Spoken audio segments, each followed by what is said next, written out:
Good morning everyone. తూర్పు చాళుక్యులు revision classes. ఇది క్లాస్ 1. మొత్తం 3 క్లాసెస్లో తూర్పు చాళుక్యుల రివిజన్ అనేది చేస్తాం. కొంచెం ఎక్కువ టాపిక్, ఎక్కువ లెంతీ కాబట్టి ఒక 3 వీడియోస్లో చేస్తాను. ఒకసారి రివిజన్ చేస్తే సరిపోతుంది. తూర్పు చాళుక్యులు మొదటగా వేంగి ప్రాంతం, అంటే కృష్ణా గోదావరి మధ్య ఉన్న వేంగి ప్రాంతాన్ని తీసుకొని పరిపాలన స్టార్ట్ చేశారు.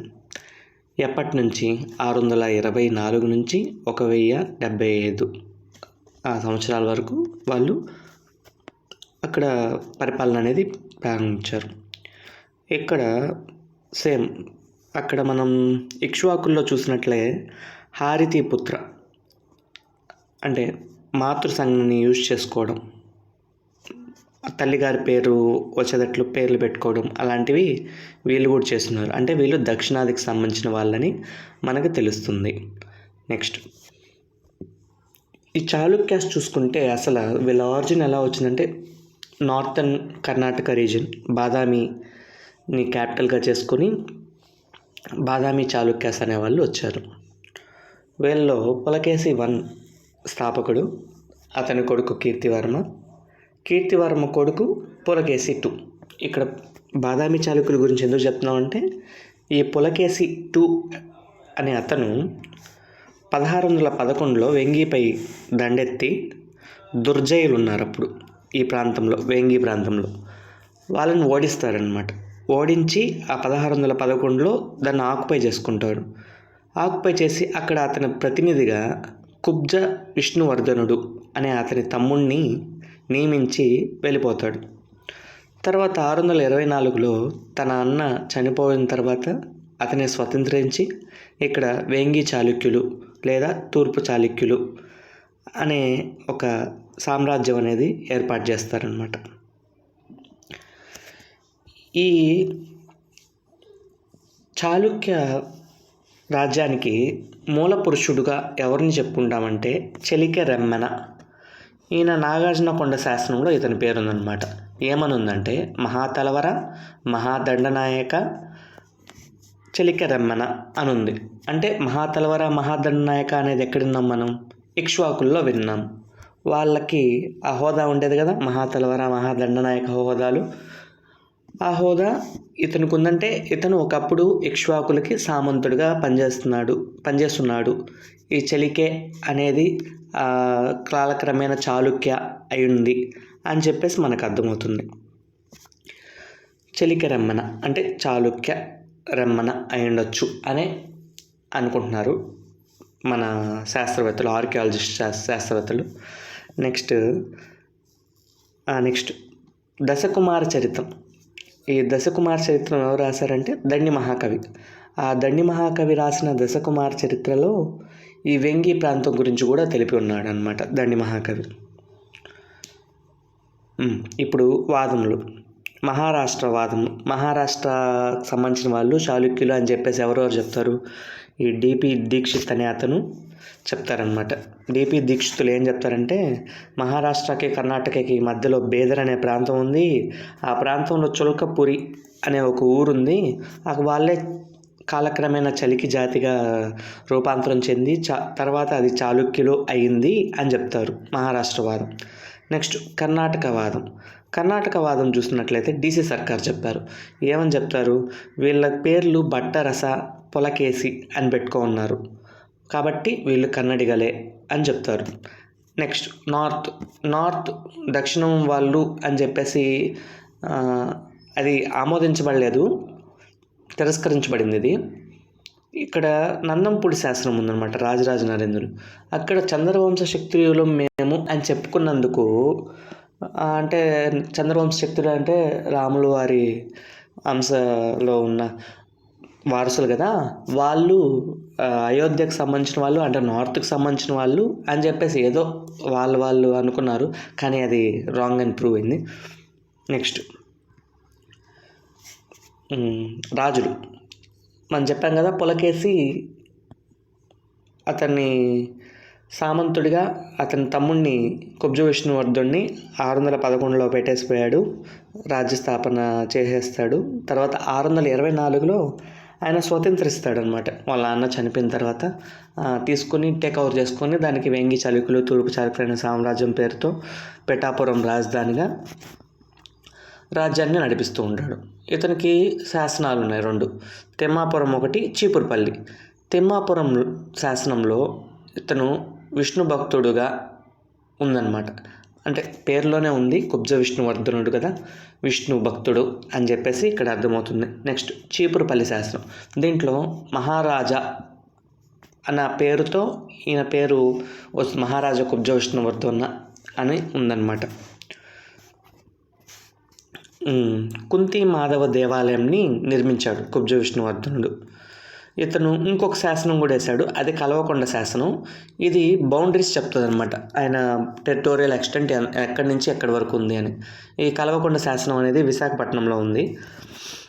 మున్నేరు అంటే నెల్లూరు టు నాగావళి, శ్రీకాకుళం. నెల్లూరు టు శ్రీకాకుళం అంటే మున్నేరు నది నుంచి నాగావళి నది వరకు ఉన్న బార్డర్, ఒడిశా బార్డర్ వరకు ఈయన పరిపాలించాడని తెలుస్తుంది. ఇతనికి ఒక భార్య ఉండేదన్నమాట. ఆ భార్య పేరు అయ్యన్న మహాదేవి. ఆమె పరమ జైనురాలన్నమాట. అంటే జైన భక్తి ఎక్కువ అనమాట ఆమెకి. ఆమె ఏం చేసింది, జైనులకు మూషినకొండ అనే ఒక గ్రామాన్ని దానం చేసేసింది.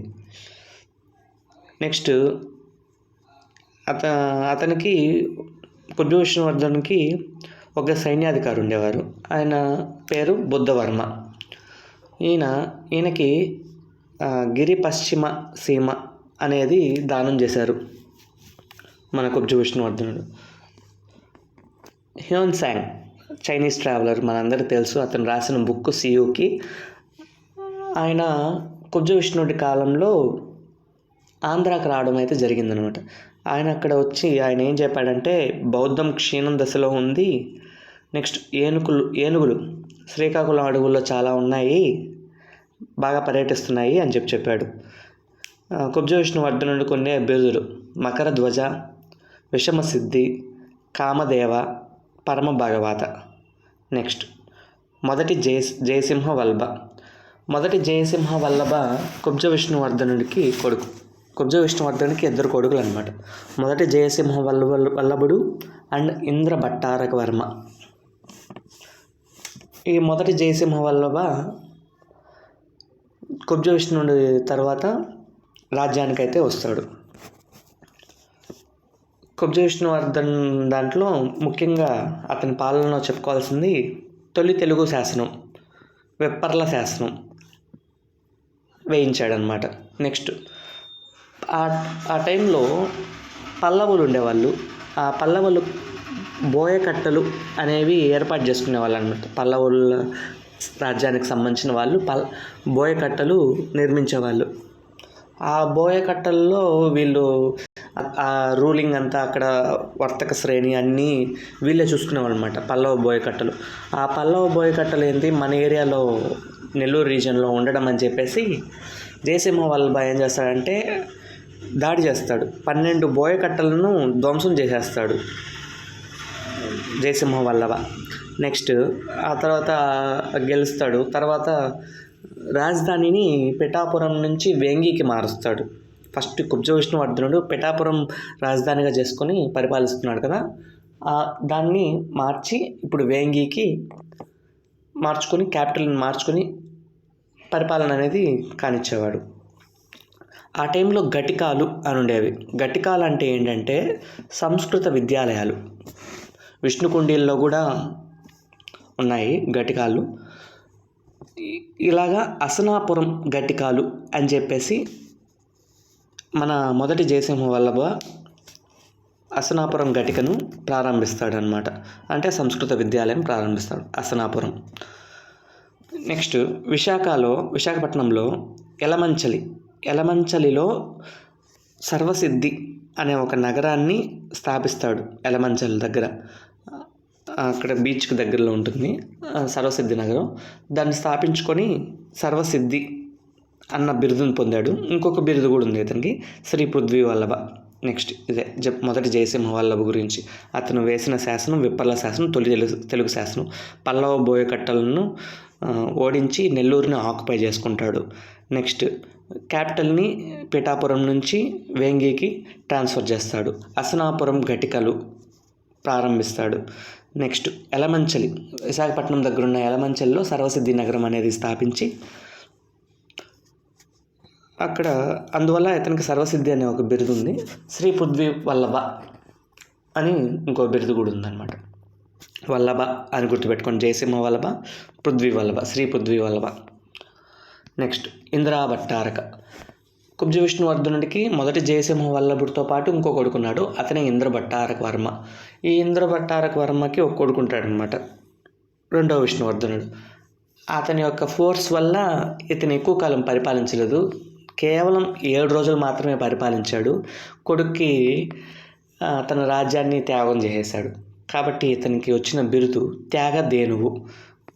7 రోజులే ఉండి తన కొడుక్కి రాజ్యాన్ని దానం చేసేశాడు కాబట్టి ఇంద్రభట్టారక వర్మ అంటే త్యాగధేనువు. ఇతను ఆ ఉన్న 7 రోజుల్లోనే ఒక శాసనం వేసేసాడనమాట, చాలా ఫాస్ట్. కొండనాగూరు శాసనం. కొండనాగూరు శాసనం అనేది వేసేసాడు. నెక్స్ట్ రెండవ విష్ణువర్ధనుడు. రెండవ విష్ణువర్ధనుడు బ్రాహ్మణులకి అగ్రహారాలు దానం చేశాడనమాట. దాని గురించి రేయూరు శాసనం అనే ఒక శాసనం వేశాడు. ఇతను ఇంద్రభట్టారక వర్మ కొడుకు. నెక్స్ట్ కమ్మరాష్ట్రం అనేది ఒకటి ఉంటుంది. ఆ కమ్మరాష్ట్రంలోని పల్నాడులో అగ్రహారాలు దానం చేశాడు. ఎవరికి? బ్రాహ్మణులకి. అగ్రహారాలంటే బ్రాహ్మణులకి ఇచ్చేవి, అవి దానం చేశాడు. అది రేయూరు శాసనంలో ఉంది. నెక్స్ట్ కొల్లేరు చెరువు ఉంది. కొల్లేరు సరస్సు అంటున్నాం మనం ఇప్పుడు, ఆ టైంలో కొల్లేరు చెరువు అనేవాళ్ళు. ఆ కొల్లేరు చెరువుకి ఆనకట్ట కట్టించాడనమాట మన రెండవ విష్ణువర్ధనుడు. ఎక్కువగా విష్ణువర్ధన, విజయాదిత్య అనే పేర్లు బాగా రిపీటెడ్గా వస్తూ ఉంటాయి. కొంచెం రిపీటెడ్గా మనం కూడా రిపీటెడ్ రివిజన్స్ చేస్తూ ఉంటే వాళ్ళ పేర్లు బాగా గుర్తుపెట్టుకోవడానికి ఛాన్స్ ఉంటుంది. నెక్స్ట్ రెండవ విష్ణువర్ధన్ తర్వాత మంగి యువరాజు వస్తాడు. మంగి యువరాజు ఎవరంటే విష్ణువర్ధన 2, రెండవ విష్ణువర్ధన్ ఉన్నాడు కదా, అతను కొడుకు. ఇతను బాగానే పరిపాలించాడు, ఒక 25 years పరిపాలించాడు. కానీ టెరిటోరియల్ ఎక్స్టెంట్ అనేది మారింది. కుబ్జ విష్ణువర్ధనుడు ఎక్కడి నుంచి పరిపాలించాడు? శ్రీకాకుళంలో నుంచి నాగావళి నది నుంచి నెల్లూరులో ఉన్న మున్నేరు నది వరకు ఆ ఏరియా మొత్తాన్ని, మధ్యలో ఉన్న ఏరియా మొత్తాన్ని పరిపాలించాడు అని తెలుసుకున్నాం కదా. మంగి యువరాజు విశాఖపట్నం నుంచి ఒంగోలు వరకు చాలే అనుకున్నాడు, అక్కడ వరకు పరిపాలించాడు అనమాట. ఇతనికి 2 వైఫ్స్. మొదటి భార్యకేమో కొక్కిలి విక్రమాదిత్యుడు, జయసింహ వల్లభుడు అనే 2 కొడుకులు ఉన్నారు. రెండవ భార్యకి 3వ విష్ణువర్ధనుడు అండ్ పృథ్వీ పోరి. పోరి అంటే అమ్మాయి కదా, అటు గుర్తుపెట్టుకోండి. పృథ్వీ పోరి అనే అమ్మాయి విష్ణువర్ధన 3 ఉన్నారనమాట. ఈ విష్ణువర్ధన 3కి కొక్కిలి విక్రమాదిత్యకి కొంచెం పడకుండా ఉండేది, ఫస్ట్ వైఫ్ సన్కి, సెకండ్ వైఫ్ సన్కి. కాబట్టి ఎందుకైనా మంచిది, రాజ్యాధికారం మనమే తీసేసుకోవాలి అని చెప్పేసి కొక్కిలి విక్రమాదిత్య రూలింగ్లోకి వచ్చేస్తాడనమాట. నెక్స్ట్ మంగి యువరాజుకి కొన్ని బిరుదులు ఉన్నాయి. సర్వలోకాశ్రయ, సమస్త భువనాశ్రయ, విజయసిద్ధి, విజయాదిత్య అనే బిరుదులు మంగి యువరాజుకు ఉన్నాయి. నెక్స్ట్ కొక్కిలి విక్రమాదిత్య. కొక్కిలి విక్రమాదిత్య కక్కుర్తి పడాడనే చెప్పాలి. కేవలం 6 నెలలు మాత్రమే అతను రాజ్యం చేశాడు. అంటే ఏదో ఆత్రంగా వచ్చేసి చించేద్దాం అన్ని అన్నట్టుగా రాజ్యం తీసుకొని ఇవన్నీ రాజ్యాలు ఇవన్నీ మన వాళ్ళకి సెట్ అయ్యేది లేదు, పైగా ఫిజికల్గాను మెంటల్గాను చాలా స్ట్రెయిన్ అని చెప్పేసి కొక్కిలి ఏం చేశాడు, తాతగారు జయసింహ వల్లభ 1 ఉన్నారు కదా, అతను ఒక నగరాన్ని నిర్మించాడని చెప్పాం కదా, విశాఖపట్నం ఎలమంచిలిలో సర్వసిద్ధి అని. ఆ సర్వసిద్ధి నగరాన్ని నేను పరిపాలించుకుంటాను, నువ్వే చూసుకోరా అని చెప్పేసి విష్ణువర్ధనాత్రి యొక్క బాధ భరించలేక వెళ్ళిపోయాడనమాట ఈ కొక్కిలి. నెక్స్ట్ 3వ విష్ణువర్ధనుడు వస్తాడు. కొక్కిలిని పారదోలి రాజు అవుతాడు.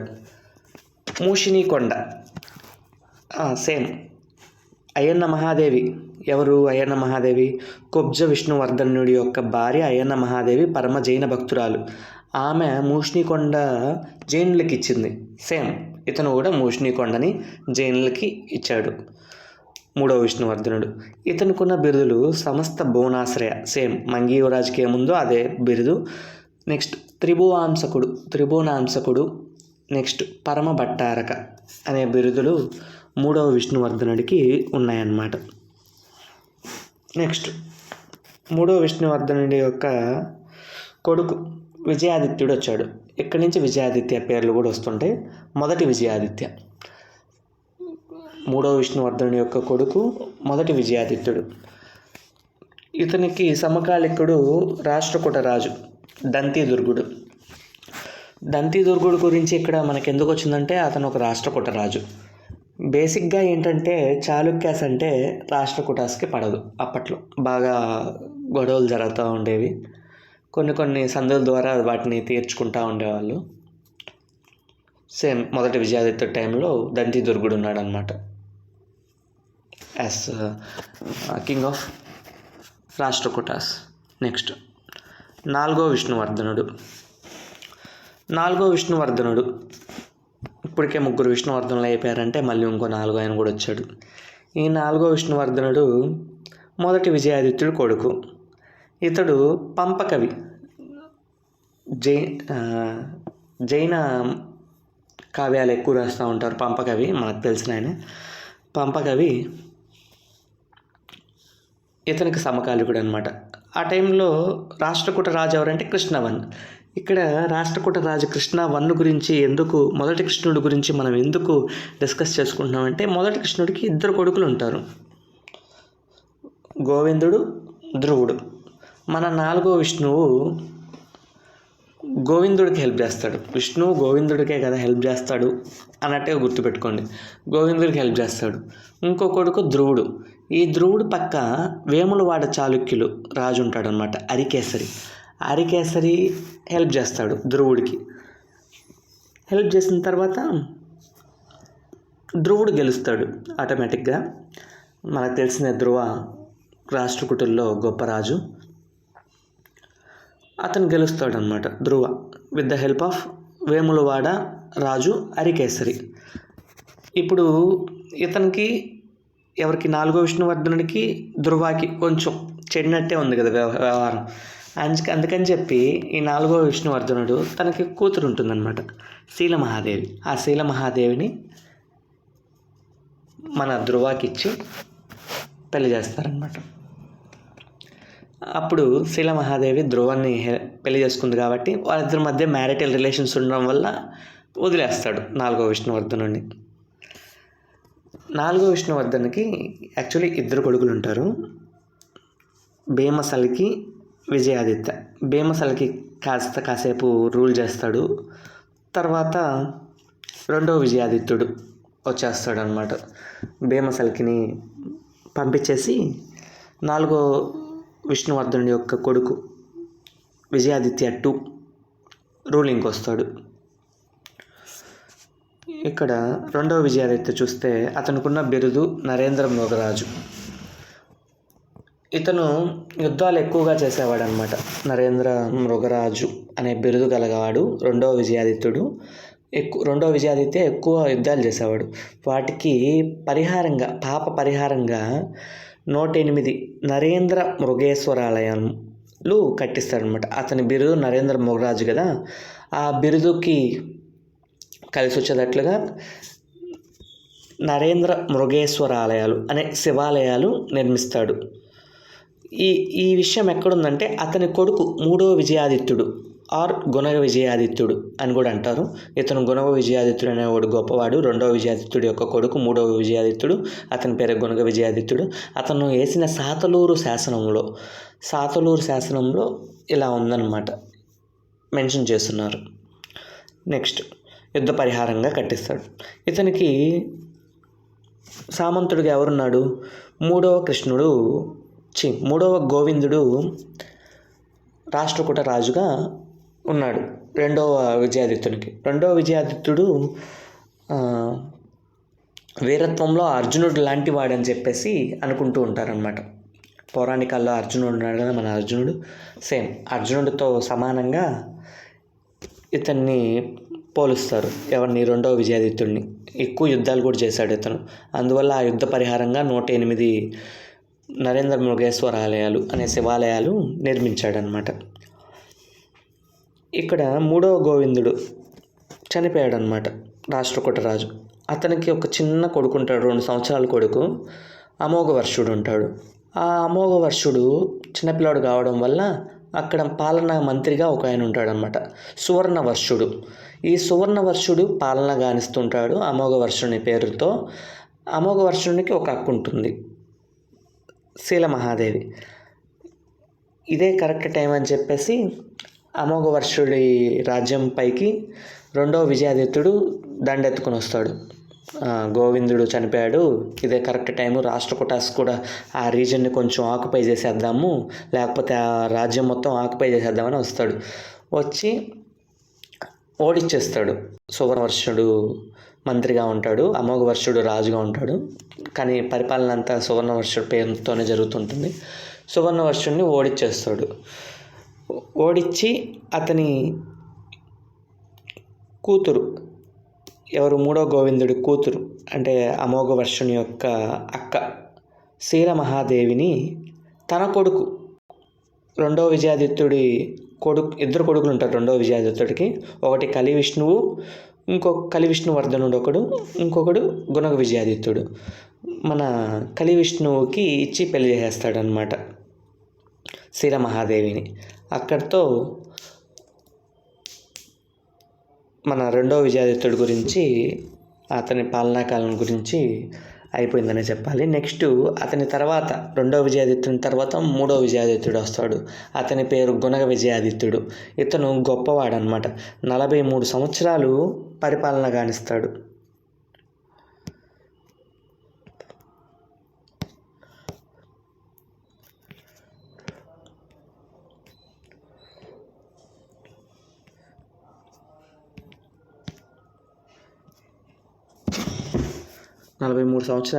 పరిపాలన కానిస్తాడు మన గుణగ విజయాదిత్యుడు.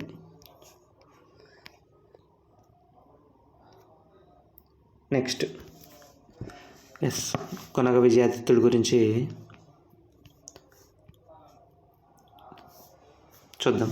గుణగ విజయాదిత్యుడు చెప్పాను కదా, 43 సంవత్సరాలు పరిపాలిస్తాడు, గొప్పవాడు. కలి విష్ణు శీలమహాదేవిని, అమోఘవర్షుని యొక్క అక్క శీలమహాదేవిని పెళ్లి చేసుకున్న కలి విష్ణు యొక్క కొడుకు గుణగ విజయాదిత్యుడు. ఇందాక కొడుకు అని చెప్పాను, రెండవ విజయాదిత్యుడికి కాదు, రెండవ విజయాదిత్యుడి యొక్క మనుమడు, కలి విష్ణు యొక్క కొడుకు గుణగ విజయాదిత్యుడు. ఈ గుణగ అంటే ఏంటంటే గుడ్ ఎట్ మ్యాథ్స్, అతను మ్యాథమెటిక్స్, గణిత శాస్త్రంలో ప్రావీణ్యుడు. కాబట్టి ఆ గుణగ అన్న పేరు వచ్చిందని చెప్పాలి. ఇతడు గంగా కావేరి, అంటే నార్త్లో గంగా, దక్షిణంలో కావేరి మధ్య ప్రాంతాన్ని పరిపాలించాడు. ఇతను ఆలయాలు కూడా నిర్మించాడు కొన్ని. ఆ ఆలయాలు బెక్కవోలులో గోలింగేశ్వర ఆలయం, చంద్రశేఖర ఆలయం, రాజరాజ ఆలయం అనే ఆలయాలు నిర్మిస్తాడనమాట. 9 శాసనాలు వేశాడు. దాంట్లో 4 ఇంపార్టెంట్ శాసనాలు ఉన్నాయి. ఆ 4 ఇంపార్టెంట్ శాసనాలు ఏంటంటే మచిలీపట్నం, అద్దంకి, సాతలూరు, గుంటూరు. ఇతను కూడా మొదటి జయసింహ వల్లభుడు అప్పట్లో బోయకట్టల మీద యుద్ధం చేశాడని చెప్పాను కదా, సేమ్ మళ్ళీ పల్లవులు బోయకట్టలు ఏర్పాటు చేస్తే నెల్లూరుకి సమీపంలో వాటి మీద యుద్ధం చేశాడు. ఇతనికి డైరెక్ట్గా యుద్ధం చేయలేదు, 4 సేనాధిపతులు ఉన్నారనమాట. ఆ 4 ఎవరెవరంటే పాండురంగడు, వినయ శర్మ, కడియరాజు, రాజ్యాదిత్యుడు. ఈ 4 సహాయంతో యుద్ధం అయితే చేస్తాడు. పాండురంగడు పాండురంగడు బ్రాహ్మణ సేనాధిపతి. వీళ్ళు నలుగురు బ్రాహ్మణ సేనాధిపతులే. పాండురంగడు అనే బ్రాహ్మణ సేనాధిపతి ఏం చేస్తాడంటే ఆ నెల్లూరుకు సమీపంలో ఉన్న 12 బోయకట్టలను మట్టుబెట్టి ఆ తర్వాత నెల్లూరుని కూడా ఆక్యుపై చేసేసుకొని నెక్స్ట్ అక్కడ కందుకూరు, మన ప్రకాశం జిల్లాలో ఉంది కదా కందుకూరు, ఆ కందుకూరుని, ఇప్పుడు నెల్లూరులోనే ఉంది కందుకూరు, అప్పుడు ప్రకాశంలో ఉండేది. ఆ కందుకూరుని తీసుకొని అక్కడ విజయవాడ లాంటి ఒక పరిపాలనా కేంద్రాన్ని స్థాపిస్తాడనమాట. ఎవరు? పాండురంగడు. అతను ఒక బ్రాహ్మణ సేనాధిపతి ఆఫ్ గొనగ విజయాదిత్య. అక్కడ పులికాట్ సరస్సు ఉంది కదా నెల్లూరులో, అక్కడ పాండురంగాపురం అనే ఒక ఊరిని స్థాపించుకుంటాడు అతని పేరున. అక్కడ పాండురంగ మహేశ్వరాలయం అని అతని పేరు మీద ఒక శివాలయము ఏర్పాటు చేసుకుని అక్కడే ఒక సామంతరాజులాగా ఈ సేనాధిపతి ఆక్యుపై చేసుకుని అక్కడి నుంచి రూలింగ్ స్టార్ట్ చేస్తాడనమాట. నెక్స్ట్ ఇతను ఇదంతా ఎక్కడుందంటే ఇలా బోయకట్టలను ఆక్రమించి కందుకూరుని రాజధానిగా చేసుకొని అక్కడంతా పరిపాలించాడు, పాండురంగపురం అనేది పెట్టాడు, పాండురంగ మహేశ్వరాలయం అనేది కట్టించాడు అని చెప్పి అద్దంకి శాసనంలో ఉంది. అద్దంకి శాసనం తొలి తెలుగు పద్య శాసనం అద్దంకి శాసనం.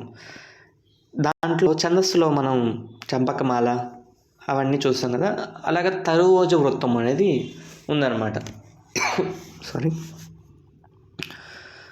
నెక్స్ట్ వేములవాడ చాళుక్య రాజు అయిన బద్దెగా రాష్ట్రకూట రాజు 2వ కృష్ణుడు మన గుణగ విజయాదిత్యుడికి సమకాలికుడు. అమోఘవర్షుని తర్వాత 2వ కృష్ణుడు వస్తాడు అనమాట. ఆ 2వ కృష్ణుడు వేములవాడ చాళుక్య రాజు అరికేసరి తర్వాత బద్దెగా వస్తారు. ఆ బద్దెగా ఈ 2వ కృష్ణుడు వీళ్ళిద్దరికీ మన వేంగి చాళుక్యులన్నా తూర్పు చాళుక్యులన్నా పడేది కాదనమాట. వాళ్ళ మీదకి యుద్ధం. అప్పుడు గుణగ విజయాదిత్యుడి తరపున పాండురంగడు అని చెప్పాను కదా బ్రాహ్మణ సేనాధిపతి, అతను పోరాడతాడు. అప్పుడు అతను చక్రకోటాపురం, వేములవాడ చాళుక్యరాజు పరిపాలించే చక్రకోటాపురం, అచలాపురం, కిరణపురం అనే 3 ఊర్లని ఆక్యుపై చేసుకుంటాడు గుణగ విజయాదిత్యుడు పాండురంగడు సహాయంతో. ఆ యుద్ధంలో గెలిచాడు కాబట్టి నెల్లూరు, అచలాపురం, కిరణపురం ఆ 3టిని ఆక్యుపై చేసుకున్నందుకు ఇతనికి గల బిరుదు, గుణగ విజయాదిత్యుడికి గల బిరుదు త్రిపుర మార్త్య మహేశ్వర అని ఒక బిరుదు వచ్చిందనమాట. నెక్స్ట్ రాష్ట్రకూటులకి పాలిధ్వజం అని ఒకటి ఉండేది. ఆ పాలిధ్వజంని నెక్స్ట్ గంగా యమున తోరణం అని ఉండేది. ఆ రెండింటిని ఆక్యుపై చేసుకొని సమధీగత పంచమహాశబ్ద అనే బిరుదు ఇతను పొందుతాడనమాట గుణగ విజయాదిత్యుడు.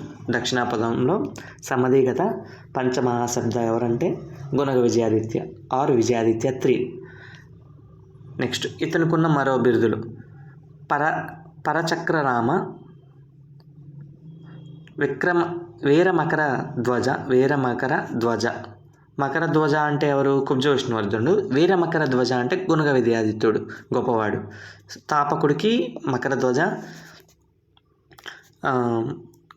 వీళ్ళలో గొప్పవాడు గుణగ విజయాదిత్యుడికి వీరమకర ధ్వజ. రణరంగ శూద్రక, గుణకేసల్లాట, గుణంలో గొప్పవాడు కాబట్టి ఆ బిరుదు వచ్చిందంట. మనుజ ప్రకాశ, పృథ్వీవల్లభ, శ్రీ పృథ్వీవల్లభ అని ఒక బిరుదు ఉంది ఎవరికి? జయసింహ వల్లభ 1కి.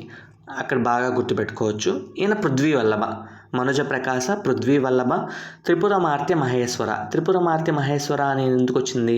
నెల్లూరుని ఆక్యుపై చేశారు, అచలపురం, కిరణపురం అనే 3 పెద్ద టౌన్స్ని ఆక్యుపై చేసుకున్నాడు కాబట్టి త్రిపురమార్త్య మహేశ్వర అనే ఒక బిరుదు మన గుణగ విజయాదిత్యుడికి వచ్చింది. నెక్స్ట్ మొదటి చాళుక్య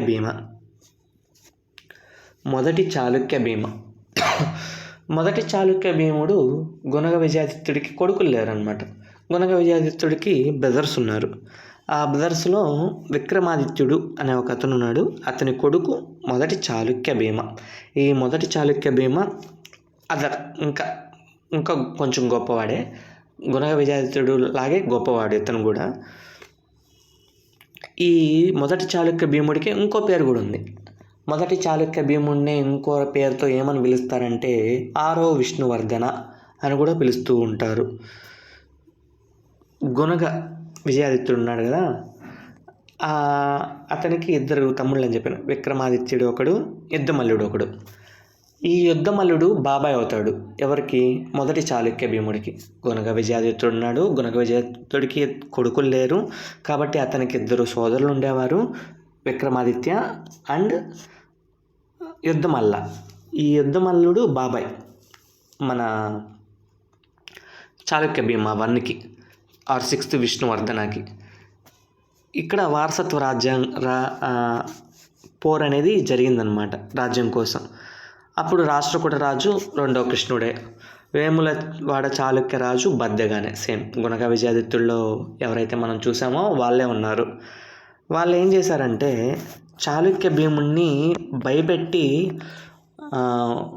ముసలిలాగా ఒక నదిలో దాంకున్నాడు అని చెప్పేసి ఒక స్టోరీ ఉందన్నమాట, విక్రమార్జున విజయం అని.